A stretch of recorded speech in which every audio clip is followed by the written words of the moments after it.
নমস্কার বন্ধুরা, আমার নতুন ব্লগে আপনাদের সবাইকে স্বাগত জানাই। আশা করছি ভালো আছেন সবাই, যে যেখানে আছেন। আমরাও এই কলকাতা শিলিগুড়ি সব মিলিয়ে মিশিয়ে ভালোই আছি। যে সময়ের দৃশ্যটা দেখছেন সেই সময়টা আমি কলকাতায়, সুতরাং কলকাতা শিলিগুড়ি ব্লগ তো বলাই যায়। তবে ভয়েস ওভার দিচ্ছি তখন তো অবশ্যই আমি শিলিগুড়িতে। আর ব্লগটা আপনারা দেখে বুঝতেই পারবেন শিলিগুড়িতেই শেষ হয়েছে। আজকে আমাদের সন্ধেবেলার ফ্লাইট, কিন্তু সন্ধেবেলায় তো আর আমরা বেরোবো না, সন্ধেবেলার অনেক আগেই চলে যাব। তার জন্য ওই যেটুকু ছড়িয়ে ছিটিয়ে ছিল সেটুকু মেয়ে আর মেয়ের বাবা একটু বেরিয়েছে এখন তাদের একটু কাজে। আমরা তো এবারে অনেকগুলো কাজ নিয়ে এসেছি, কাজেই এখন আমি বললাম যে তোমরা বরং বেরো, মানে এই মুহূর্তে আমার খুব একটা দরকার নেই বাইরে, তাই আমি বাকি কাজগুলো একটুখানি সেরে রাখি। এখন দেখুন এই জামা কাপড় গোছানো, সেগুলো তো মারাত্মক কিছু অগোছালো নয়, ওই কিছুই বেরিয়েছে আর কি। কিন্তু যদি 10 মিনিট সময়ও আমার গোছাতে লাগে, 10 মিনিট সময়টাও তো লাগবে বলুন। এই কাজটাকেই, অর্থাৎ এই 10 মিনিট সময়টাকেই বা কেন পিছিয়ে পিছিয়ে আমি একেবারে শেষ মুহূর্তের জন্য নিয়ে যাব? বরং বলা যেতে পারে যে একটু তাড়াহুড়ো করে করলে কাজটা 10 মিনিটে শেষ হবে, আর আমরা যদি একটু ধীরে সুস্থে করি তাহলে না হয় সেটা 15 মিনিট বা 20 মিনিটে যাবে। কিন্তু মানে সময়ের কাজ সময় করে ফেলাই ভালো। শেষ মুহূর্তের জন্য ফেলে রাখলে মাঝে মাঝে বড় বেশি ভুল হয়ে যায়। আমাদের এই ঘরটা না এমনি ভালো জানেন, কিন্তু স্পেসটা এত কম, আমাদের ট্রলিগুলো না এত বড় বড়, মাটিতে ফেলে সেগুলোকে কোনোভাবেই মানে আমরা জাত করতে পারছি না, মানে ব্যালেন্স করতে পারছি না। হয় দরজার কাজটা নিয়ে যেতে হচ্ছে, তারপর সেটা খোলা হচ্ছে, না হলে ওরকম বিছানার ওপর তুলে দিতে হচ্ছে। আর বিছানার ওপর আমরা শুচ্ছি তো, আর চাকাগুলো তো সারা ত্রিভুবন ঘুরে এসেছে, কাজেই চাকাগুলোকে যাতে মানে ওই ইয়ের বাইরে রাখা যায়, আমি সেরকমভাবেই ব্যবস্থা করছি। মানে ওই কী বলে, খাটের বাইরে, যে এটা যেমন দেখুন চাকাটাকে আমি বাইরের দিকটায় রাখলাম, আর এই ট্রলিটাকে আমাকে রেখে চলে যেতে হচ্ছে, কারণ ভাঙা ট্রলি তো নিয়ে যাব না ঠিক করেছি। এত খারাপ লাগছিল কি বলবো, কতদিনের ট্রলি, এটার সাথে যে আমরা কোথায় কোথায় ঘুরেছি তার কোনো ঠিক নেই। প্রথমে একবার মনে হচ্ছিল ট্রলিটা যদি আর একটু বড় কিনতাম, তাহলে হয়তো এই ভাঙা ট্রলিটাকে ওই ওই ট্রলির মধ্যে ঢুকিয়ে নিয়ে চলে যাওয়া যেত। এই যে এই সময়টা কোমরে হাত দিয়ে এই জিনিসগুলোই ভাবছি, কিন্তু তারপর মনে হলো যে আমি তো ডিক্লাটার করার অভ্যাস তৈরি করেছি, আমার তখন এই সমস্ত কথা সাজে না। এই ট্রলিটাকে নিয়ে তো আমরা কোথাও ব্যবহার করতে পারবো না, তাহলে শুধু শুধু এটাকে বাড়িতে নিয়ে যাবোই বা কেন? এই সমস্তগুলো ভেবে খুব বেশিক্ষণ ভাবনার জায়গা ছিল না। কিন্তু মানুষের মনে একটা মায়া বলে কথা থাকে তো। আমার মনে আছে ছোটবেলায় একবার একটা জল দেবার মগ, বাবা আমাকে গাছে জল দেওয়ার, বাবার আমাদের দু বোনকেই বাবা না দুটো মগ দিয়েছিলেন যাতে করে আমরা গাছে জল দিতাম। আমার মগটার হ্যান্ডেলটা ভেঙে গেছিলো স্কুল থেকে, তখন আমি সারদা শিশুদিতে পড়ি, আমার মনে আছে। এসে দেখছি কেবা কাহারা মগটা ফেলে দিয়েছে, সে জায়গায় নতুন একটা মগ। সেই মগটার জন্য আমার কি কান্না কি কান্না, কিছুই না, অনেকদিন ধরে নাড়ছি চাড়ছি তো একটা অদ্ভুত মায়া পড়ে যায়, এই আর কি মুশকিল। যাই হোক, নতুন ট্রলিটা, যে ট্রলিটা মানে বাতিল করলাম তার থেকে একটু বেশি বড়, মানে লম্বায় চওড়ায় দুটোতেই একটু বড়, কিন্তু তার মানে এটা নয় যে পুরনো ট্রলিটা এটার ভেতর ভরে যাবে, সেটা সম্ভব না, সেটা করা যাবেও না, কারণ আমাদের লাগেজেরও তো একটা ওজন আছে। তো যাই হোক, এখন আপাতত মোটামুটি করে নিলাম যেটুকু করার, মানে জামা কাপড়টুকু হয়ে গেল। এবার বাকি ছড়িয়ে ছিটিয়ে এদিক ওদিক যেটা আছে সেটা একটু বাদে করে নিচ্ছি। এই যাত্রার মতো আমাদের কলকাতা ভ্রমণ শেষ, পুরো ট্যুরটাই আজকের দিনের জন্য শেষ হয়ে যাচ্ছে, এবারের মতো শেষ হয়ে যাচ্ছে। এখন আমরা যাচ্ছি দমদমে, আমাদের ফ্লাইট হচ্ছে 6টার সময়, 6:20-তে। এখন 3টে বাজে, 3টের সময় না বেরোলে আসলে কলকাতার রাস্তা তো এমনিতে তো 1 ঘন্টাখানেক আগে তো এমনিই পৌঁছতে হবে, 1 ঘন্টা কেন 1.5 ঘন্টাখানেক আগে। তারপরে যদি জ্যাম ট্যাম হয়, আর গিয়ে বসে থাকলে বরং টেনশন নেই, আর বাবা থাকলে চিন্তাটা বেশি হয়, বাবার চিন্তা হয়, বাবার ছেলেরও চিন্তা হয়, বাবার নাতনিরও চিন্তা হয়, আমারই শুধু হয় না। এখন পুরোপুরি 3টা বাজেনি, কিন্তু ওরা গাড়ি ফাড়ি সব বুক করে দিয়েছে, কাজে আর থাকার জো নেই। আর খেতে গিয়ে, আজকেও জল খেতে গিয়ে আমার পুরো টি শার্টটা ভিজে গেছে। এই যে নিজেকে একটুখানি আয়নায় দেখছি, এই তো হয়ে গেল। রুমটা ভালোই ছিল, খারাপ ছিল না, ছোট হয়তো, কিন্তু আসলে আমাদের বড় বড় ট্রলিগুলো খোলা পড়ার ক্ষেত্রে একটা অসুবিধা হচ্ছিলো, কিন্তু আর অন্য কোনো প্রবলেম হয়নি। যে রুম ছিলাম প্রথমে এসে ঢুকেছিলাম, সেখানে থাকতে গেলে আর মানে খুব অসুবিধা হয়ে যেত। যাই হোক ছাড়ুন, নতুন যেখানে এসেছি খুব ভালো ছিল। হ্যাঁ, এখন এবারে বন্ধ করে চলুন যাওয়া যাক। খুব কষ্ট হচ্ছে বন্ধুরা, ট্রলিটাকে রেখে যাচ্ছি।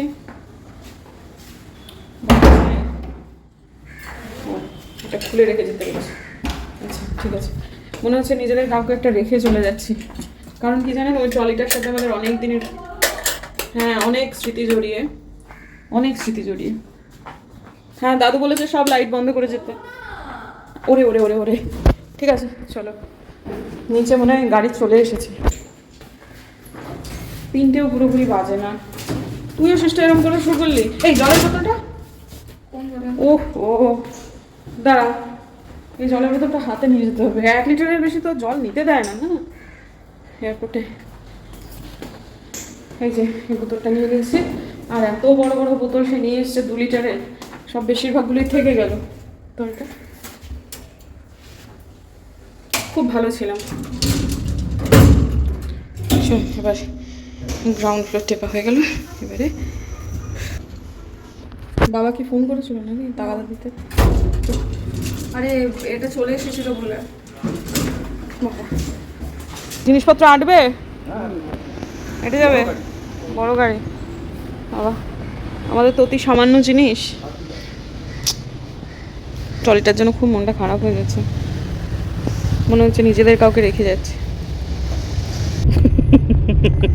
ঠিক ঋতব্রতর মতো। আমি আরেকটু না না ঠিক বলছি যে এটা আরেকটু আমি মোবাইলটাই চেপে দিতাম করে। জিরো সুগার মিস্টার, মানে কেলেঙ্কারি হবে। হ্যাঁ, এটা 0 0 0 ফোর্স কে আছে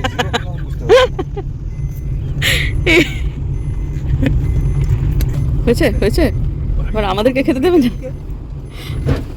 অমনি করে খেলে আমরা কি করে খাবো? তুমি তো খাও না এগুলো, জিরো সুগার তো। তাই বলে মেয়েটা আমার খাবে না? মেয়েও তো জিরো সুগার খায় না। তাড়াতাড়ি যাচ্ছে না বোম্বা আমরা? হ্যাঁ, অনেক তাড়াতাড়ি। আস্তে আস্তে যেতে চাইছো? না না, তাড়াতাড়ি মানে একটু আর্লি ঘর থেকে বেরোনো হয়ে গেছে, তাই তো? একটু আর্লি পৌঁছানোই ভালো। একটু আর্লি পৌঁছানোই ভালো না? তারাবাগে সেই টেনশনের একটা লিমিট থাকে। ভর দুপুরবেলায় গণেশের এটা মূর্তিটা দেখ বোম্বা। হ্যাঁ, তিনি আয়েশ করছেন বসে বসে। এই যে, হ্যাঁ খুব সুন্দর দেখতে, খুব মিষ্টি মিষ্টি। ওইরকম মুখ লাগিয়ে খাওয়াটা না আমার একদম ভাল লাগে না, যেটা আমার হাজব্যান্ড করছিল। ও আমাকে রাগানোর জন্যই কিন্তু করছিল, কিন্তু খুব একটা মানে সফল হলো না, কারণ আমি বুঝতে পেরে গেছিলাম সেটা। তো যাই হোক, আর একটা ওই কোল্ড ড্রিঙ্কের বোতল ছিল, যেটা আর কি মানে আমার শ্বশুরমশাইকে সে দিয়েছিল। এই কাজটা সে খুবই অন্যায় করেছে। বাবার এখন বয়স হয়েছে, বাবা ভারসাম্য রাখতে পারেন না, বাবা পুরোটা এইটুকু রাস্তার মধ্যে খেয়ে ফেলেছেন। ওয়াশরুমেতে বাবার যাওয়ার একটা সমস্যা আছে, শেষটায় আর কিছুতেই আটকে রাখতে পারছিলেন না, মানে গাড়িতেই এত মানে ছটফট ছটফট করছিলেন, সেটা দেখে খারাপ লাগছিল। তারপরে আবার এই ধরনের জিনিসগুলো হলে না, মানে মানুষের যেটা হয়, সব দিক মিলিয়ে মিশিয়ে খুব অসুবিধা তৈরি হয়। টুপুর আবার ফোনটা র্যাপিডোতে ফেলে দিয়েছে, যে ঘুমোচ্ছিল, হাত থেকে কখন বা ফোনটা সিটের ওপর পড়ে গেছে। সেই র্যাপিডো ড্রাইভারকে আবার ফোন করা হলো, ছেলেটা ভালো তাই জিনিসটা ফেরত পাওয়া গেল। হ্যাঁ, তো সব মিলিয়ে মিশিয়ে আবার আমার শ্বশুরমশাই তো ওই সময়টাতে, আমি একটু যে মেয়েটা ঘুমোচ্ছে হাত থেকে পড়ে গেছে, যা হোক তা হোক, আমি যে দেখবো সেটা হচ্ছিল না, কারণ বাবার জন্য এক্ষুনি আমার জন্য তুমি ডাকো, হচ্ছে ওটার নাম কি, হুইল চেয়ার। আমি ফোন করছি, ইতিমধ্যে হঠাৎ দেখছি টুপুর চিৎকার করছে, তার বাবা তাকে বকছে। তারপর আমিও একটু বকুনি দিলাম যে তুমি এখন বড় হয়েছো, এত ছোট মানে একেবারে ছেলে মানুষ তো তুমি নও, বাচ্চা তো নও। আর আমি দেখেছি এইসব ব্যাপারগুলোতে মানে এরা না খুব জিনিসপত্র সব পেয়ে পেয়ে অভ্যস্ত, তো একটু এই ব্যাপারগুলোতে দায়িত্বটা কম। জানি না এই বয়সটা আমাদেরও একটু দায়িত্ব কম ছিল, কাঁধে জোয়াল পড়লে দায়িত্ব এমনি চলে আসে। হ্যাঁ, যেমন আমি দেখেছি টুপু যখন ট্রেনে ঘুমোয়, পায়ের কাছে ল্যাপটপ ব্যাগটা পড়ে থাকে, কেউ যদি টুক করে নিয়ে চলে যায়, তখন তো সেটা পাওয়া যাবে না, তাই না? আর কালকেও যেহেতু একই জিনিস হয়েছে, হ্যাঁ আমরা যেখান থেকে গিয়েছিলাম সেখান থেকে ফেরার সময়ও ওই র্যাপিডোতেই কিন্তু ওটা পড়েছিল, তবে র্যাপিডোর ড্রাইভারটা বোম্বাদের সাথে এত গল্প করছিল যে তখনও ছেলেটা চলে যায়নি, যার ফলেতে আমরা ওপরে আসার পর বোম্বাদাকে হঠাৎ করে ফোন করার পর বলেছে, ও ভাই আমার মেয়ের ফোনটা বোধহয় তোমার নিচে পড়ে আছে ওই পেছনের সিটে। ছেলেটা ভালো ছিল তাই দিয়ে দিল। তো বেরিয়ে গেলে অবশ্য আজকাল এই সমস্ত ড্রাইভাররা ভালোই হয়ে থাকে, আজকে যেমন পাওয়া গেল, পরপর 2 দিন হওয়ায় খুব বকা খেয়েছে। আর আমার শ্বশুরমশাই ওই যে কী বলে হুইল চেয়ারটা আসার আগেই তিনি ওই হাত থেকে ছেলের হাত থেকে টিকিটটা নিয়ে ওনার আই কার্ডটা দেখিয়ে উনি ভেতরে ঢুকে গেছেন। ঢুকে মানে সব থেকে কাছে যে বাথরুমটা সেটাতে তিনি ছুটেছেন। তো আমাদের যেহেতু এমনিতে না দেখলে ঢুকতে দেবে না, ইতিমধ্যে মেয়ের একটা বিভ্রাট হয়ে গেছে, আমাদের যে কী টেনশন হয়েছে প্রথম 15 মিনিট সে বলার মতো নয়। তো তো যাই হোক, তারপর সব মিলিয়ে মিশিয়ে সবটুকুই হয়েছে। বাবা বাথরুমও করেছেন, তারপর হুইল চেয়ারও পেয়ে গেছেন ওখান থেকে, তারপর ওই টুপুরের ওটাও হয়ে গেছে, আর মানে পাওয়া গেছে। সব মিলিয়ে মিশিয়ে তারপরে খানিকটা সময় স্থিতাবস্থায় এসেছিল। কিন্তু তার আগে বন্ধু কী যে দিন গেছে, বাপরে বাপ, মানে কিছুক্ষণ সময়। আর এই যে দেখুন আমরা চলে যাচ্ছি, সেই জন্য কি সুন্দর কলকাতা শহরটা কাঁদছে, বা কলকাতা শহরটাকে আমরা একটু ভিজিয়ে দিয়ে গেলাম, বুঝলেন তো? এগুলো বোধহয় আমাদেরই চোখের জল। তো মেয়েটাকে খুব বকাঝকা করা হয়েছে, বলেছে তোকে কোথাও পড়তে যেতে হবে না, কোথাও বাইরে যেতে হবে না, তুই শিলিগুড়িতে থাক, তারপর তোকে আর কিচ্ছু করতে হবে না, তুই সিঙ্কে দাঁড়িয়ে দাঁড়িয়ে বাসন মাজবি। এই সমস্ত খুব বকাবকি করেছি, আমার বাবা আমাদের বকতেন জানেন তো। যাই হোক, তারপরে সে বকেছে অপত্য, তো খুব মনটা তার খারাপ হয়েছে। তারপর সে আবার, তার মেয়েটা আমার মিষ্টি খেতে ভালোবাসে, মেয়ে যেমন মিষ্টি নিয়ে এলো। আর এই দৃশ্য না জানেন তো, যেটা এখন আপনারা দেখছেন, এটা পুরো কাশ্মীর ট্যুরে আমার ব্লগ যদি জানি না কতটুকু রাখবো, কিন্তু পুরো কাশ্মীর ট্যুর জুড়েই হচ্ছে সে সারাক্ষণ বাবা জুতো খুলে যাচ্ছে, বাবাকে জুতো পরিয়ে দিচ্ছে, এই আর কি, বাবাকে মোজা পরিয়ে দেওয়া, জুতো পরিয়ে দেওয়া। মানে আমার হাজব্যান্ডের মতো এত সেবাপরায়ণ ছেলে, মানে আমার শাশুড়ি মায়ের সময়টায় সে যদি দেখাতে পারতাম, এগুলো কতটুকুই বা দেখানো যায় অত অল্প পরিসরের ব্লগে। তো যাই হোক, ঠিক আছে, এখন আপাতত ছেলের কাজ ছেলে করছে। মানে আমার শ্বশুর শাশুড়ি ছেলে পেয়েছে একটা, বিশ্বাস করুন। মানে এতটুকু অত্যুক্তি নয়, যারা আমাদের বাড়িতে থাকেন, এই যে এতদিনের কাজে দিদিরা যারা আছেন, তারা প্রথমে না আলপনা দিই, বাকিরা যতদিন দেখেছে তারা বুঝতে পেরে যায়। তার একটা সময় এটাকে একটু রগড় করছি জানেন, আমরা যেহেতু আমার শ্বশুরমশাই আছে, সেহেতু সবার প্রথমে যেতে মানে পেরেছি আর কি ফ্লাইটে। এর আগে না এরকম এই এক্সপিরিয়েন্সটা আমার হয়নি। হ্যাঁচর প্যাচর করে দৌড়তে দৌড়তে শেষে ঢুকেছি, মাঝামাঝি তো সবসময় ঢুকে থাকি, কিন্তু এই প্রথমবার কোনো ফ্লাইটে আমি যাত্রী হিসেবে প্রথম যাচ্ছি। আমার শ্বশুরমশাইকে আগে ঢোকানো উচিত, কিন্তু তাকে পাশ কাটিয়ে 1 নম্বরে আমি চলে গেছি। একটু আগে যে ভদ্রলোককে দেখছিলাম আমার আগে দাঁড়িয়েছিলেন, তিনি হচ্ছেন এয়ারলাইন্সের স্টাফ, আমাদের আজকেও হচ্ছে এয়ার ইন্ডিয়া এক্সপ্রেস। তো সেখানে ছুটছি, ছুটতে ছুটতে যে না আমি যাব, আমি প্রথম, মানে ব্যাপারটা কিছুই না, মজা। হ্যাঁ, আমি প্রথম গিয়ে ফ্লাইটে ঢুকবো, ঢুকে গিয়ে প্রথম একটা সিট অধিগ্রহণ করব এই যাত্রায়, মানে অর্থাৎ কলকাতা থেকে বাগডোগরা যাচ্ছে যে ফ্লাইটের প্রথম যাত্রী, সে হচ্ছে আমি। মানে এতে যে কি মানে আলাদা গরিমা আছে জানি না, কিন্তু একটা মজা আছে, ব্যাপারটা এইটুকুই আর কি। তা এত হ্যাঁচর প্যাচর করে ঢুকলাম, সবার আগে গিয়ে বসলাম ভুল একটা সিটে। ভুল একটা সিট কেন? আমাদের ছিল হচ্ছে মানে ABCDEF এরকম থাকে না পরপর ইয়েতে, আমার সিট নাম্বারটা মনে নেব, সম্ভবত 23। হ্যাঁ, 23-এ ছিল ABC, আর আমি DEF-এ গিয়ে বসে পড়েছি। হ্যাঁ, তারপর মেয়ে আমাকে বলছে মা ভুল সিটে বসেছো। কিন্তু জানেন তো, ভুল সিটটা যখন আবার ঠিক করে নিলাম, তখনও কিন্তু আমি প্রথমেই ছিলাম। আমার আজকে ভীষণ আনন্দ হয়েছে, সত্যি কথা। এটা একটা অভিজ্ঞতা, মজারই অভিজ্ঞতা। প্রথমে অতক্ষণের টেনশনটা এই মুহূর্তে পুরোপুরি সাফ হয়ে গেছে। হ্যাঁ, ওই চা খাইয়েছে বর, তারপরে 2বার বাথরুম টাথরুম গেছি, সব টেনশন বার করে দিয়েছি যা। তো তারপর আমার আসলে আজকে আমি বলেছিলাম যে উইন্ডো সিটটা আমাকে দিবি বাবু, কারণ আজকে না সন্ধেবেলার ফ্লাইট। তো এর আগে যতবার সন্ধেবেলার ফ্লাইটে আমি গেছি, ততক্ষণ না ওই জোনাকির মতো করে আলোগুলো ছোট ছোট হয়ে যায়, সে এক অদ্ভুত সৌন্দর্য, এবং সেটা না আমার কাছে, সৌন্দর্য, এবং সেটা একটা আমার কাছে একটা অদ্ভুত জগৎ মনে হয়। কেমন যেন একটা অন্য ভিন গ্রহে পৌঁছে গেলাম, ভিন একটা জগৎ, ওপর থেকে সবাইকে দেখতে পাচ্ছি, এক একটা ছোট্ট ছোট্ট জোনাকি, এক একটা করে ছোট্ট ছোট্ট উপন্যাস, এসব আমার মনে হয়। আর আজকের ফ্লাইটটা তো ওই রানওয়ে দিয়ে যখন যাচ্ছিল, তখন দীর্ঘক্ষণ, বেশ অনেকক্ষণ, মানে 5-7 মিনিট মতো মনে হচ্ছিলো আমরা বোধহয় বাসে করে যাচ্ছি। যাচ্ছি। তারপর সাইড দিয়ে দেখলাম মাঝখানে ওই মাঝামাঝি দিয়ে যাচ্ছিলো, তারপর একদম ধার ঘেঁষে দেখুন এইখানটাতে ওই পাঁচিলটা বড্ড সন্নিকটে, এবং সেই পাঁচিলের ওপর দিয়ে যে এই দিকটায় রেস্টুরেন্ট আছে, তারপরে সব ট্রাকগুলো যাচ্ছে, সাইকেল নিয়ে যে বাচ্চারা যাচ্ছে সেটাও দেখা যাচ্ছে আর কি।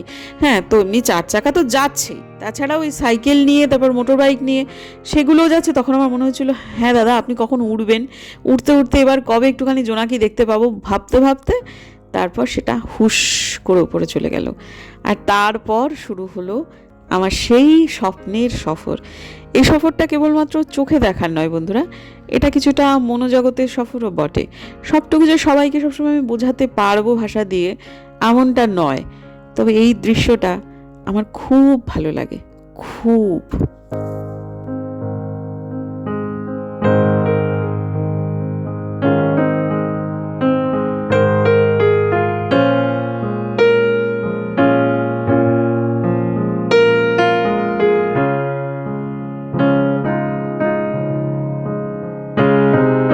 মেঘের দেশে পৌঁছে গিয়ে দেখছি মেঘের ওপরে তখনও খানিকটা দিন বাকি রয়েছে।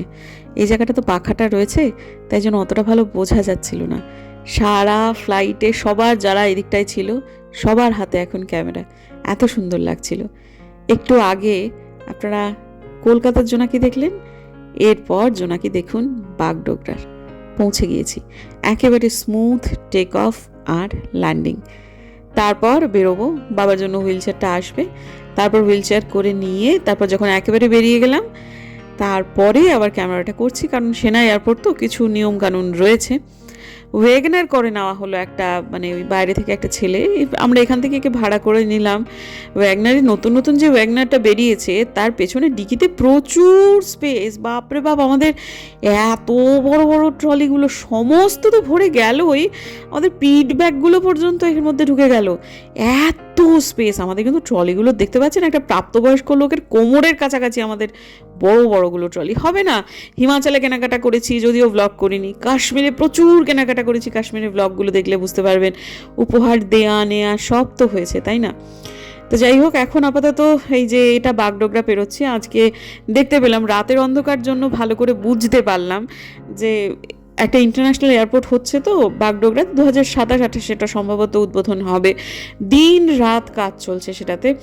আর এখন যে আমরা এয়ারপোর্টে নামছি উঠছি, এই এয়ারপোর্টটা কিন্তু নিয়ে নেবে, মানে আমাদের বায়ুসেনা নিয়ে নেবে। তো নতুন এয়ারপোর্টের কাজ কিন্তু চালু হয়েছে। তো যাই হোক, ভালো লাগলো দেখে। দিনের বেলা এটা অতটা বোঝা যায় না, আসলে রাত্রেবেলা আলোগুলো জ্বলছিল জন্য বুঝতে পারলাম।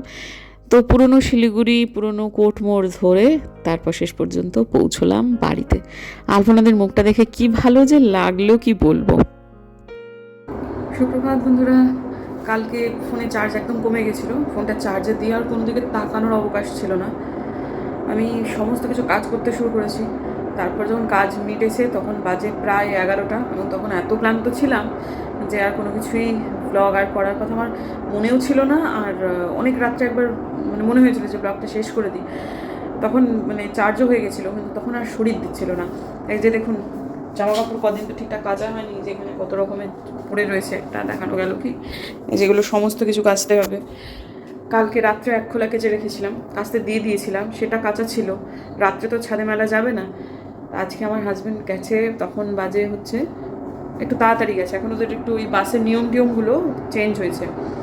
তা 6:45-র মধ্যে বাস ছেড়ে দিচ্ছে। ও বাড়ি থেকে বেরিয়েছে 5:15টার সময়, ও বেরিয়েছে, ওর তালাওয়ালা দিয়েছি, দিয়ে উঠে গিয়ে আগে আমি ওই রাতের খোলা জামা কাপড়গুলো মেলেছি, নিয়ে আর এক রাউন্ড দিয়েছি। এখন বাজে 6:20। তো ভাবাই যাচ্ছে না যে এত সকালবেলায় আমাদের তাড়া কমে গেছে না, কিন্তু জামা কাপড় আজকে তুলতেই হবে, মানে সব ক্লিয়ার করতেই হবে, কিন্তু মামুনি আসা পর্যন্ত অপেক্ষা করা যাবে না। এই যে এখন এগুলো কাঁচা হচ্ছে, শুনতে পাচ্ছেন নিশ্চয়ই বাইরে আওয়াজ হচ্ছে, ওয়াশিং মেশিনে আর বেশি টাইম নেই, একটু আগে দেখলাম 13 মিনিট তো হয়ে যাবে। সেটাকে আজকে আমি এক্ষুনি গিয়ে আবার মেলে দিয়ে আসবো। তা চলুন বন্ধুরা, আজকের দিনের জন্য বিদায় নিচ্ছি। প্রচুর কাজ, কালকে রাত্রিবেলায় সমস্ত জিনিসপত্র সব ওই সব কোনগুলো আলমারিতে ঢুকাবো, কোনগুলো কাঁচা হবে, সেসবগুলো করে টোরে তারপরে এই ট্রলিগুলো সমস্ত বার করে দেওয়া, মানে বুঝতেই পারছেন যা হয়, একদম একটা ঘুরে টুরে এলে আর কি। আর শীতবস্ত্র ছিল তো, যার ফলে আরও বেশি হলো টাইম মনে হচ্ছে। তো যাই হোক, ঠিক আছে, কিছু মামুনি কাচবে, বেশি টাইম মেশিনে কেচে দেবো। চেষ্টা করছি আজকের মধ্যেই কাপড় জামা যা যেটুকু কাচার কেচে নিতে। চলুন দেখা হচ্ছে কালকেটা নতুন ব্লগে। যদি আমার ভিডিও ভালো লাগে সাবস্ক্রাইব করবেন, পাশে নোটিফিকেশান বেলটা অন করবেন, যাতে ভিডিও দিলেই নোটিফিকেশান চলে যায় আপনাদের কাছে। এখনও 10 মিনিট। দেখা হচ্ছে আগামীকাল। ততক্ষণের জন্য এই যে দেখুন, কারোর ভরসায় গাছ রেখে যাওয়া মানে এই যে জল না পেয়ে পেয়ে পুদিনা গাছটার অবস্থা। কালকে এসে দেখলাম ঝামিয়ে গেছে, এইটা ভেঙে গেছে, অনেক কিছু আছে। ঠিক আছে, এগুলো সব আজকে চেঞ্জ করতে হবে। চলুন দেখা হচ্ছে কালকেটা নতুন ব্লগে। ততক্ষণের জন্য